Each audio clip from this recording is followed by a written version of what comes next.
Hello fellow collectors and Star Wars fans, we are back with another Star Wars The Black Series action figure review. We're taking a look at the Mandalorian Super Commando from the Clone Wars TV show. This is a brand new figure hitting stores very recently.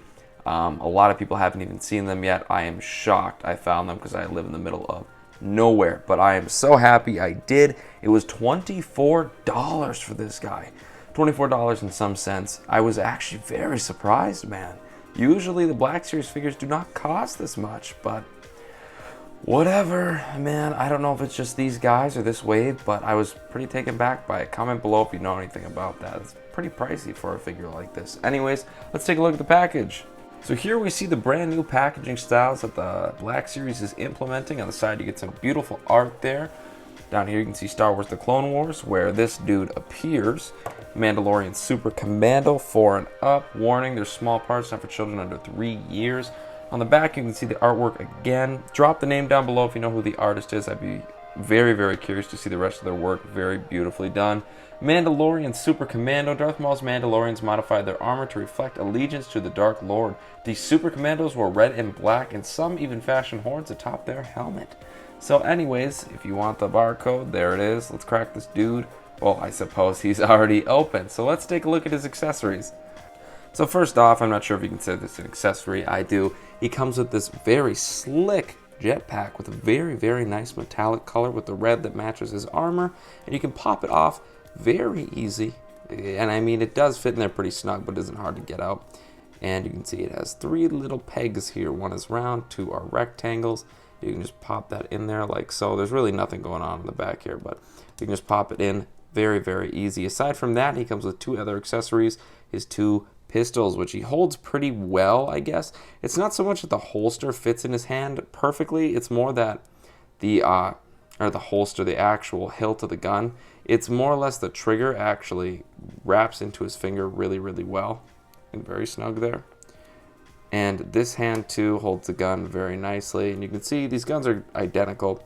Very cool designs, nicely sculpted, and just one flat color. I haven't actually gotten this far in the Clone Wars. Right now I'm on season 3, episode 10.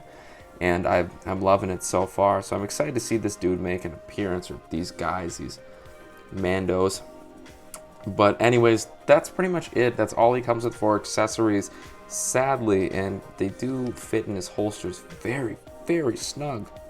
Dang, they slide in there really well. Check that out. Watch that slide in. Ooh, beautiful. So that's a nice touch. So correct me if I am wrong, but I believe this dude reuses the Jango Fett body mold. I do not really see any reuse of Boba Fett. I do believe it is Jango Fett's body, but unfortunately I don't own that figure, so I don't know that for sure. What I do know is relative to this Mandalorian figure, this body mold is poop. I'll be frank with you. I mean, it's cool. It's a great figure. I would buy it again, but this body mold just kind of sucks in terms of articulation. It's so hindered. The waist swivel, you can't do anything. You just rotate it as a tiny pivot, nothing. And the arms too. Here's okay, my biggest gripe with this guy is the arms. They suck. There is no butterfly joint, not even in the slightest. And there are 3 different points of rotation on this arm. Really just unnecessary. And I feel if like the Mandalorian here, if you were just at 1 point of rotation, 1 hinge, maybe you could have had a greater range of movement on that elbow. Now, I'm not an expert on this stuff, but I've played with a lot of toys in my life, my friend, and I don't think this was necessary. So we have a rotation above the pit of his arm. Then we have a rotation at the pit of his arm where the joint actually is, and right underneath his gauntlet. That's a lot of rotation for pretty much no reason at all. Bit unnecessary. So basically this swivel and this are, yeah, they kind of suck. It's annoying. One thing I do love about this guy is the size of this helmet. It looks wonderful in my opinion. Maybe it could have been a tiny bit smaller, but honestly I think it's a really good size relative to the Mandalorian, who I think could have had a tiny bit of a bigger helmet. Maybe a bit longer or something. But this is beautiful looking otherwise. The details on this guy are immaculate. obviously the paint design is supposed to match Darth Maul, and that looks superb. I love the scuffing. Some of the black scuffing doesn't look so great. It looks almost like pixelated kind of, especially like right there. It just doesn't look too great. It doesn't really look like the paint's actually chipping. I'm not a huge fan of that. Aside from that, it's okay, but I do like the fact that we do see some wear on the armor. I really love these shoulder pads. They're a soft, rubbery kind of material here, and no paint is chipping off of those, so that's really nice, but I love that. And the helmet too is just wonderful. The variations of colors on this guy all blend very, very nicely. You can see the grays kind of match the grays throughout his armor as well. This kind of stands out in an ugly way, I think, but that's just the character's design. I don't really like this color all that much, but it is what it is. I do love this helmet though. I love the designs on it. These are a soft kind of rubber. Sorry if you can hear the car outside. I live in town. But these are a softer kind of plastic, rubbery material, and they don't really hurt or anything, and they look good. You can see mine is a little warped there, but that'll be easy to fix, I think. In the back here, you can see the black colors go all the way through. On his actual back, not a whole ton going on, really just meant for the jetpack to sit there. Aside from that, you don't see a whole lot of detail below the belt. I mean, you get a little more scuffing, nice consistent colors on the knee pads and the shin pads. The boots look, or the shoes look pretty good, I suppose. On the actual pants, so you don't see any kind of washes or anything, just some wrinkling right there. You see the armor kind of carry through. Nice belt here that moves quite a bit. Really, I love these holsters for the guns. Those look fantastic. On the back, really not a whole ton going on, but I do love the fact that there is sculpting on these joints. And I will say this, I am kind of railing on this articulation here, but there is some sculpting on the joint, and I do always appreciate that. It's just, you don't need that much, man, because look at the range of motion in that arm. That sucks. It's disappointing. It's part of why I'm not a huge fan of the Boba Fett, because he comes with a gun that requires two hands, and he can't get it up to his shoulder like the Mando can. And I think that's really, really important, especially when you're going to go re-release a figure like this, when there's better figures out there with like the Mando, really, his body mold, these arms. I wish they would have updated this a little more. I'm not sure if it's not updated, but I'm guessing it's not, considering it doesn't really use some great articulation there. I know the Return of the Jedi Boba Fett was announced. He'll be a deluxe pack. I'm not sure if he's a Target exclusive or not. He might be. I don't know for sure. He's $30. He's up for pre-order now. You can go pre-order him somewhere. But he seems to have better articulation, but I could be wrong about that. But he seems to. And I really would like to see better articulation with these. But it is what it is, and I honestly, with all the figures coming out, do we really want them to re-release this? I'll settle for this. Okay, so on to this dude's articulation. His head obviously has rotation, can kind of pivot side to side, goes up kind of far. Can you pop off the helmet? Yes, you can. It's just on a hinge and a ball joint there. And it is kind of a pain in the ass to pop back on, but you can see these goes back into place, so that's nice. The arms do go out pretty dang far, and that looks very nice, actually. I do like that quite a bit. They do go all the way around. There is no butterfly joint, sadly. There's 3 points of rotation, as I showed you, and a single jointed hinge, sadly. There is a hinge at the wrist as well. Both are horizontal hinges and not vertical hinges, unfortunately, as well. Things they definitely could have improved, but for whatever reason did not. Very simple improvements, too. It would have been nice to see that vertical hinge, whatever. The legs go out about that far, and I can't tell if it's just a gun hindering. No, they don't go out really far at all. The articulation isn't too great there. They do go this far forward, about that far back. There is a rotation here at the thigh. He has double jointed knees that are also very stiff, man. Very, very stiff. So be careful when you're moving those. That's kind of a pain in the ass. No rotation below the knee, but there is an ankle pivot and a hinge at his foot.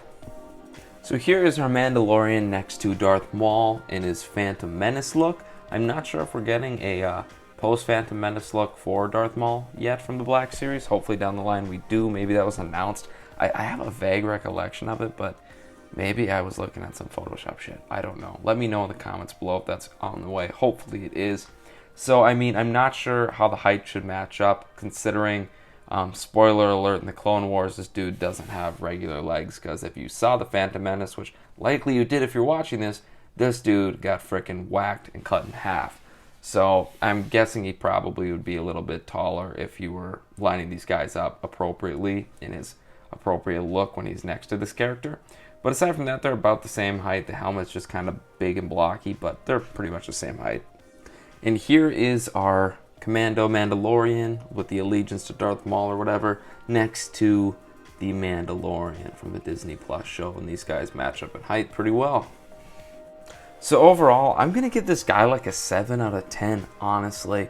And I don't do ratings on this channel, I promise. I'm not that cliche. I'm just throwing that up there right now because he has a wonderful design and some wonderful pieces like the soft plastic shoulder pads, the spikes on his head, the cool jetpack and everything, the cool guns. But the reuse of parts on this guy is almost reused to a fault. I don't mind a repaint here and there, man. Especially if I like the figure. You know what I mean? If you're gonna go repaint Mandalorian, I don't give a shit. Repaint him. He's beautiful. But if you're gonna go repaint a figure that came out like towards the beginning of this line, man, what the fuck are you doing? I'm sorry, but fix that articulation. That shit is disappointing. For $24 fucking dollars, you're just gonna give me a reused part? This dude can barely bend his elbow? Come on, man. There's so many 6-inch lines out, and the Black Series needs to step up their game. But I'll say this, I will look past it because I like this design. But for that other Mandalorian loyalist, which I have not purchased yet, I don't think I'm going to purchase him. This guy feels worth it though. He is cool. I don't really want him remade just because I don't want to spend the money because I'm a cheap ass. But, you know, the reuse of parts is kind of pathetic on this guy. Like right where it matters, they just didn't update him, man, and that's a bummer. Anyways, guys, overall, I would recommend picking this guy up, especially if you're a fan of the Clone Wars and you love Darth Maul and you love everything Star Wars. If you love Mandalorians, he's a cool figure, man.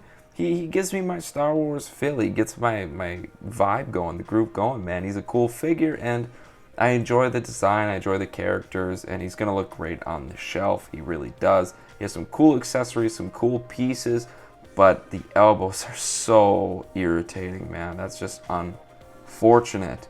And it's not as big of a deal with this guy because he's holding 2 pistols, I guess, blasters, and he doesn't have one like assault rifle. Because if he did, man, that would suck.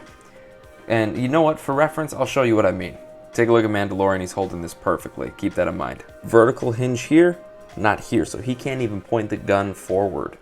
Okay, this is a pain in the ass.